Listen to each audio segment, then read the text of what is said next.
आता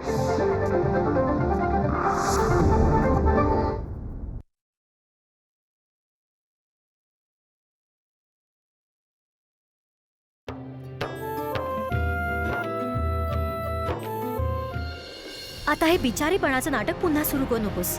आणि आता हे नको सांगूस की तुला माहीतच नव्हतं की हा राऊंड जिंकल्यावर खरं तर कोणती प्राइज नव्हतीच कधी. तुला आकाशने पैसे स्वतःच्या पॉकेटमधून दिलेत.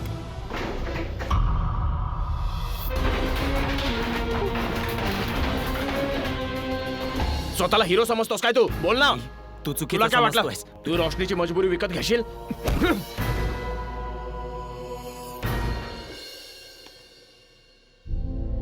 मी मानते की माझं आणि नीलचं भांडण झालं होतं. आता आता त्याचा राग तर तुला माहितच आहे ना दीदा. असं काय झालं पोरी?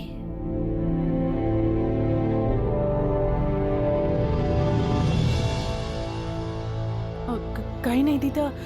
तो मला हे कपडे आणि दागिने घालायला सांगत होता. हट्टच करायला लागला की आत्ताच घालून दाखव. तर मी नकार दिला. मी सांगितलं लग्नानंतरच घालेन म्हणून, आता नाही. म्हणून एवढ्याशा गोष्टीवरून रागावला. आणि तुला तर माहितीच आहे ना, त्याचा राग क्षणात येतो आणि क्षणात निघून जातो. अगं वेडी झालीयस का? का बरं नकार दिलास? हा? अगं प्रत्येक पुरुषाला वाटतं की आपल्या बायकोने सजून नटून राहावं. पोरी, 4 दिवसानंतर तुझं पण तर लग्न होणार आहे ना. तुला तर सजून नटून राहिलंच पाहिजे नीलसाठी. हे झुमके मी त्या रोशनीला दिले होते जे ती फक्त माझ्यासाठी घालायची, फक्त माझ्यासाठी. आणि तू काय केलंस? तू माझ्या झुमक्यांचा तमाशा मांडलास.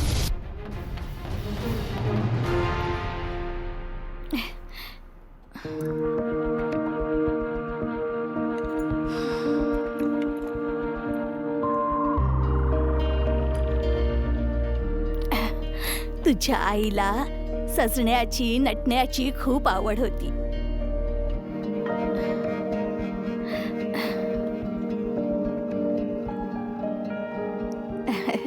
हे घे, पकड. तुझ्या आईचा आहे, मी सांभाळून ठेवला होता. हा घालून नील समोर जा. तुला बघेल तर बघतच राहील तो. घे.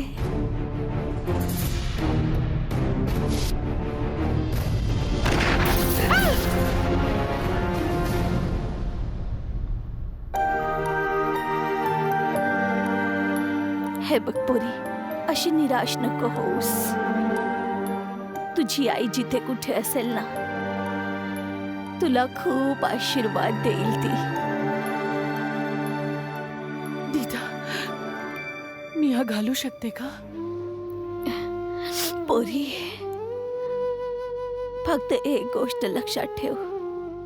तुझी आई खूप चांगली आई होती, खूप चांगली पत्नी होती आणि सगळ्यात चांगली सून होती. फक्त एक व्हाईट हाऊस होती, डान्स करायची. या सगळ्या गोष्टी विसरून जा. विसरून जा या सगळ्या गोष्टी. आता फक्त तू चांगल्या गोष्टी लक्षात ठेवायच्या. सगळं चांगलं होईल. परमेश्वर सगळं काही चांगलं करेल. बस तू रडू नकोस, समजलं?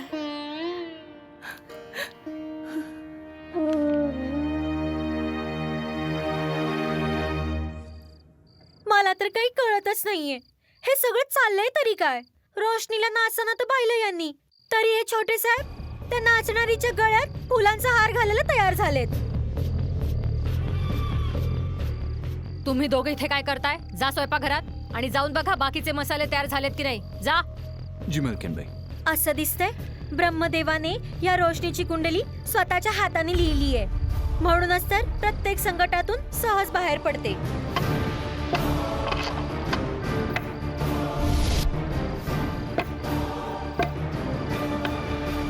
अहो मालकीण, हे काय करताय तुम्ही? खूप जड आहे ते. मालकीणबाई ठेवून देते. अहो इतका राग बरा नाही मालकीणबाई.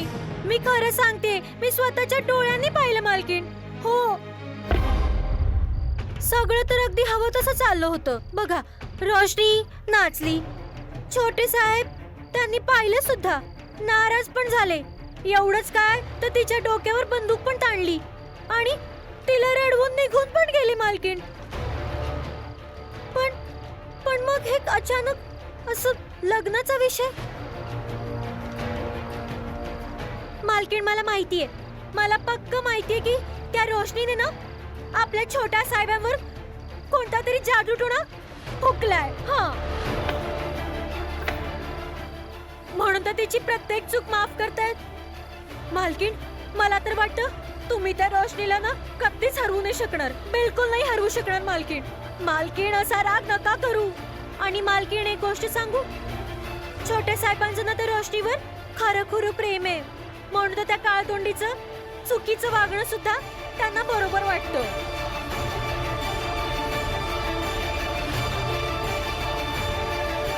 उखळीमध्ये तुझं डोकं घाल.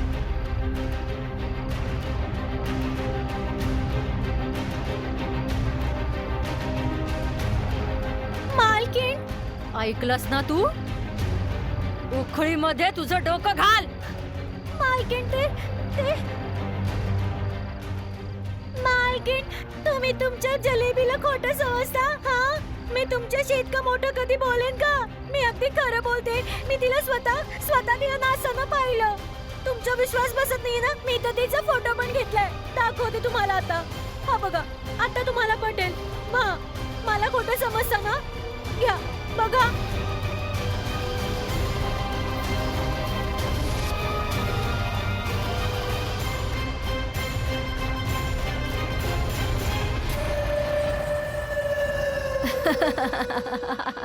मालकीण, मालकीण, मालकीण, काय झालं?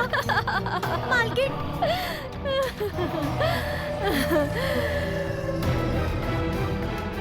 नील भलेही रोशनीला माफ करू देत, पण हे कर्नालवाले ह्या पोरीला कधीच माफ करणार नाही. कधीच माफ करणार नाही.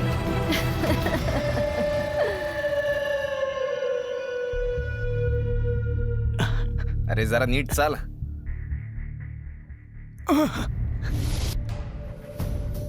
अरे इकडे होय भाऊ. याची ना जी पण मलमपट्टी करायची आहे ना ती करून टाक, कळलं का? होय भाऊ.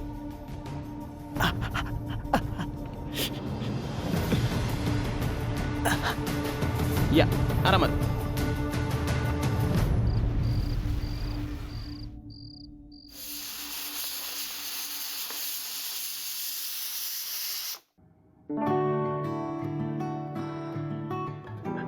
ताई साहेब, खूप दिवसांनी किचन पहिल्यासारखा वाटतोय. का नाही वाटणार? आज माझा मुलगा घरी परत जो येतोय. मग आज तुम्ही आकर्ष बाबासाठी काय स्पेशल बनवलंय? अरे देवा, मी तर त्याला विचारायचं विसरूनच गेले की माझ्या हातचं त्याला काय खायला आवडेल. कलाकंद की चॉकलेटची बर्फी. एक काम करते, त्याला फोन करून विचारून घेते. अजून प्लेन मध्ये बसला नसेल. तू जरा बघ इकडे.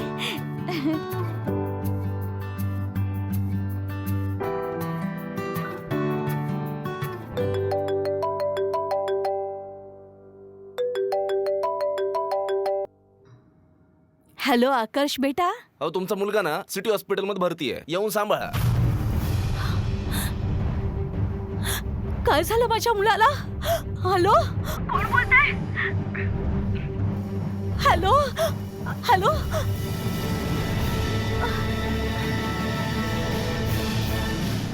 आकर्ष,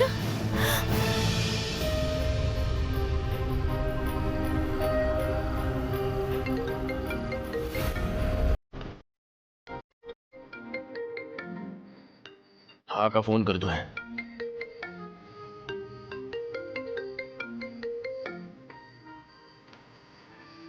हा बंटी बोल. भाईजी जसं तुम्ही सांगितलं होतं केलं. मास्तरला हॉस्पिटलमध्ये भरती केलं. चल ठीक आहे. बोल. भाईजी मला एक गोष्ट समजली नाही, तुम्ही त्याला हॉस्पिटलमध्ये भरती करायची काय गरज होती? तिथंच पडू द्यायचं होतं ना त्याला. तुला जितकं सांगितलंय ना तितकंच करत जा, समजलं ना? जास्तीचा प्रश्न विचारत जाऊ नकोस. तसंही आजकाल जो उठतो तो सरळ प्रश्न विचारत सुटलाय. चल, तुझं काम झालं असेल तर निघ तिथून. हो बाईजी.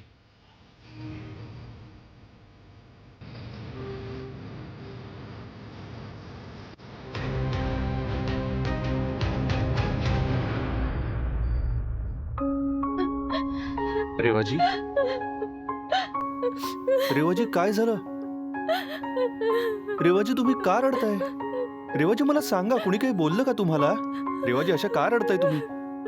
काहीतरी सांगा. रेवाजी, पोरी असं तेव्हाच रडतात जेव्हा त्यांची पाठवणी केली जाते. रेवाजी, हे सगळं काय आहे? रेवाजी, तुमचं लग्न ठरलंय का? रेवाजी, खरं सांगा, तुमची पाठवणी तर नाही होणार आहे ना? रेवाजी, तुम्ही तर खुश व्हायला पाहिजे. ज्या कुणाशी तुमचं लग्न होईल तो किती भाग्यशाली असेल. त्यांचं नशीब तर खुललंच म्हणून समजा तुमच्याशी लग्न करून. जेव्हा तुम्ही, मी दाखवतो, जेव्हा तुम्ही अशी ओढणी घेऊन तुम्ही खाली मान घालून लाजाल ना, अशा नजरेने त्याला बघाल ना तुम्ही, तेव्हा तो तर मेलाच म्हणून समजा. रेवाजी प्लीज, हे हे हे बघा, हे असंच हसत राहा तुम्ही कायमच. तुमचं असं हसणं ना कोणाचंही दुःख दूर करून टाकेल.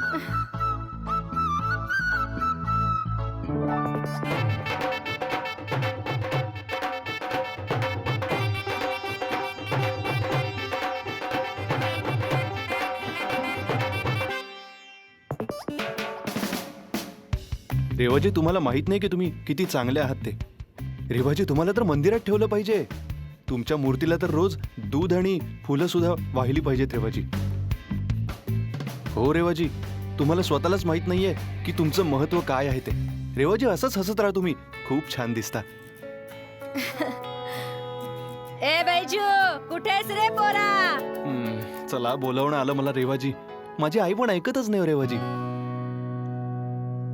चलो बुलावा आया है, माता ने बुलाया है. रेवाजी, मला जावं लागेल हं. तुम्ही अशाच हसत राहा, ठीक आहे रेवाजी? मी आलोच रेवाजी. हो रेवाजी, तुम्हाला स्वतःलाच माहित नाहीये की तुमचं काय महत्व आहे. You are right Baiju. आता वेळ आली आहे. लोकांना मला माझं महत्व पटवून द्यावंच लागेल. आकाशला काय वाटतं की तो असा भोळा चेहरा बनवून मला मूर्ख बनवत मला इग्नोर करू शकतो? आता नाही आकाश.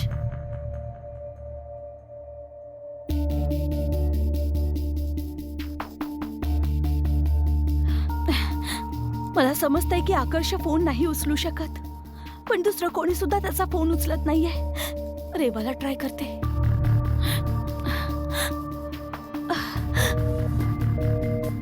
अरे देवा, आता हिचा फोन का बिझी येतोय?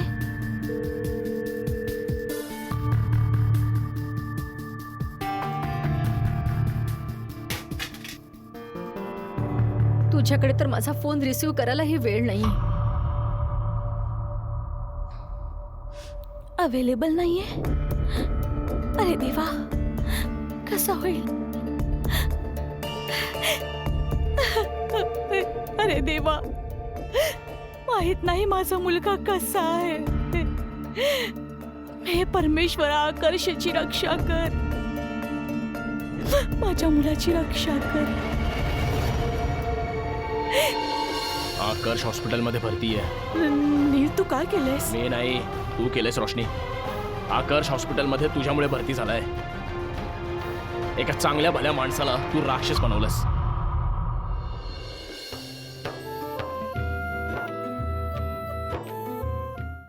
आभार त्या देवाचे, आज तुम्ही मरता मरता वाचले, नाही तर मालकीण बाईंनी माझं डोकं. रक्त! परमेश्वरा! अरे देवा, मालकीण! मला वाचवा मालकीण! मालकीण! रक्त! हो जिलेबी, काय झालं? का ओरडतीये? मालकीण! रक्त!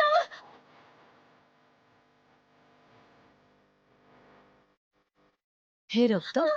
हे तू चल माझ्यासोबत.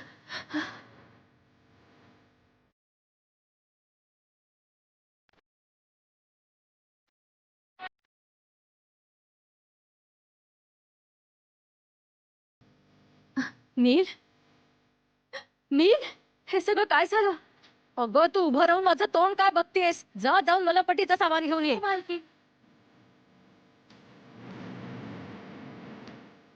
हे बघ पोरा, मी सरळ सरळ मुद्द्याचंच बोलते. जर तू कामामुळे त्रासलेला असतास तर आपल्या आईजवळ नक्कीच सगळा राग काढला असतास. बस जेव्हा गोष्ट रोशनीची असते तर तू आतल्या आत घुसमटत राहतोस.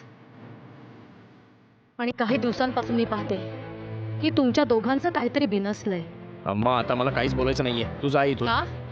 जेणेकरून तू आतल्या आत घुसमटत राहावं. मी माझ्या मुलाचा कोमेजलेला चेहरा अजिबात नाही पाहू शकत.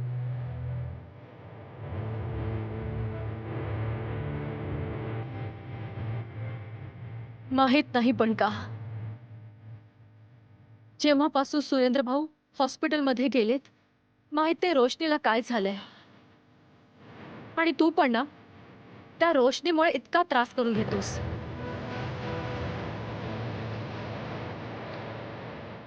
लग्न आधीच हे हाल आहेत, माहित नाही लग्नानंतर काय होईल. काय काय विचार केला होता मी. माझी सून येईल, तिचे किती किती लाड पुरवेन मी. तिला खूप खूप कपडे दागिने सगळं काही देईन मी. पण माझं सुख आणि माझा निर्णय दोघांवरही शंका वाटायला लागली.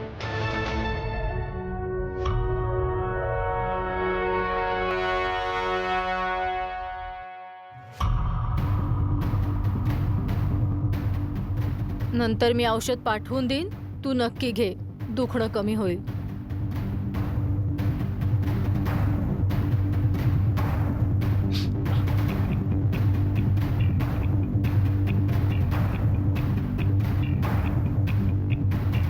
तू तर तुझं तोंड शिवून घेतलंयस, पण प्रश्न माझ्या पोराच्या आयुष्याचा आहे. मी स्वतःच रोशनीशी बोलेन. नाही अम्मा, तू तिच्याशी काही बोलणार नाहीस. मी स्वतःच बोलेन तिच्याशी काय ते. बोलेन नाही, आत्ताच बोल. ठीक आहे, मी जाते आता, पण तू तिच्याशी बोलशील आणि आपलं हसू परत आणशील. ठीक आहे?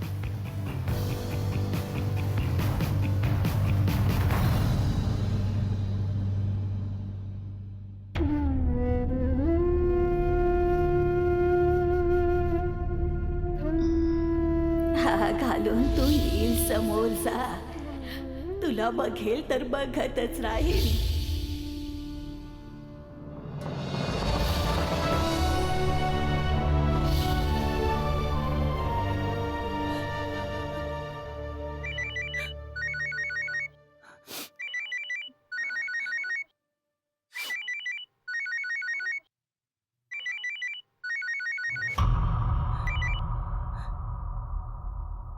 हॅलो.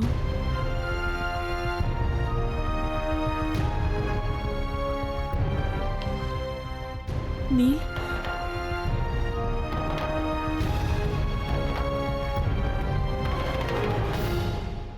आकर्ष हॉस्पिटलमध्ये भरती आहे.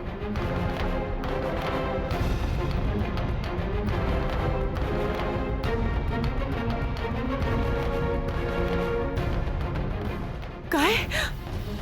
कसं? नील तू काय केलंयस? मी नाही, तू केलंस रोशनी. आकर्ष हॉस्पिटलमध्ये तुझ्यामुळेच भरती झालाय.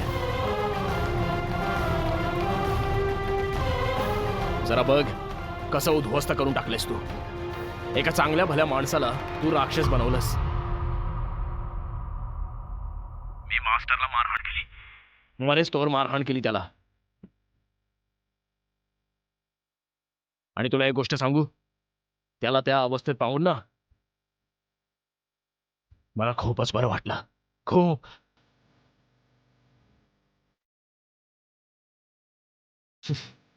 बिचारा मास्टर, चूक तू केलीस आणि शिक्षा त्याला मिळाली. अरे त्याला काय माहित, तो तर बाहेरून आलाय, त्याने पैसे फेकले आणि तू.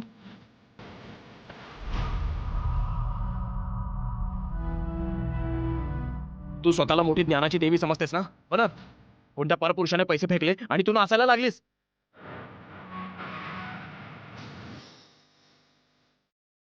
अशाने तू काय बनलीस सांगशील मला जरा? अगं तुझ्यापेक्षा चांगली तर ती गुलाबो आहे. ती निदान जे आहे ते दाखवते तरी. नील बस.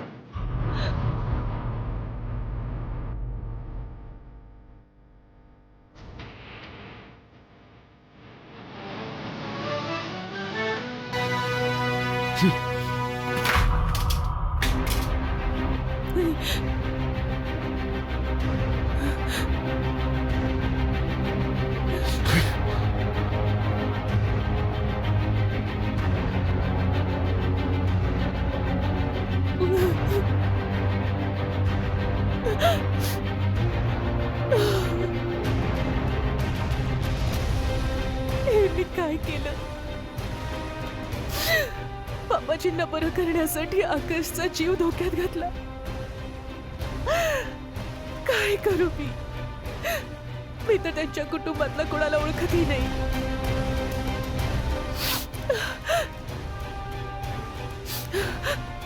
त्यांच्या डीजे विषयी ऐकलंय मी, पण त्यांचा नंबर पण नाहीये. काय करू?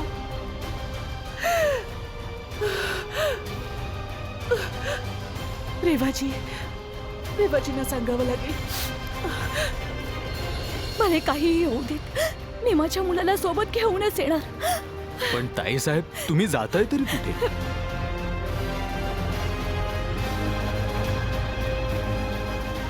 कर्नाल,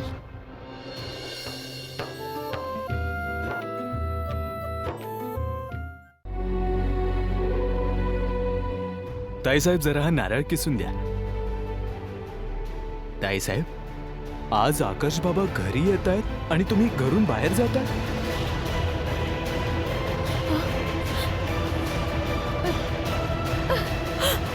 आकाशचा ऍक्सिडेंट झालाय. काय? आकाश बाबा ठीक तर आहेत ना? माहित नाही, मला तर काहीच कळत नाहीये की मी काय करू आणि काय नको करू. तू फक्त एक काम कर, तू सरांचा फोन ट्राय करत राहा. त्यांच्याशी बोलणं झालं तर त्यांनाही सांगून टाक की आकाशचा ऍक्सिडेंट झालाय. मी त्याच्याकडे जाते.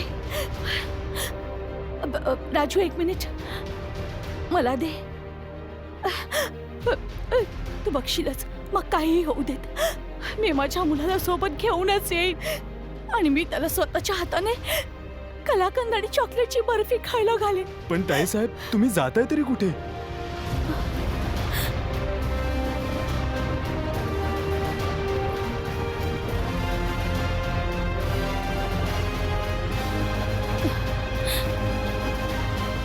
कर्नाल,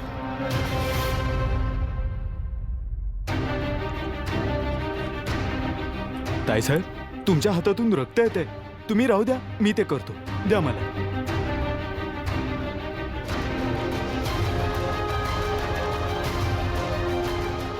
द्या ते इकडे.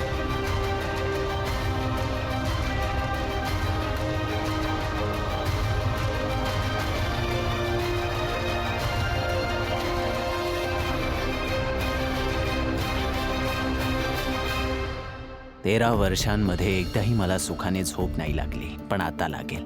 स्वतःच्या पापांचं प्रायश्चित्त पण करू शकेन आणि कदाचित सुनायना सुद्धा आम्हाला क्षमा करेल.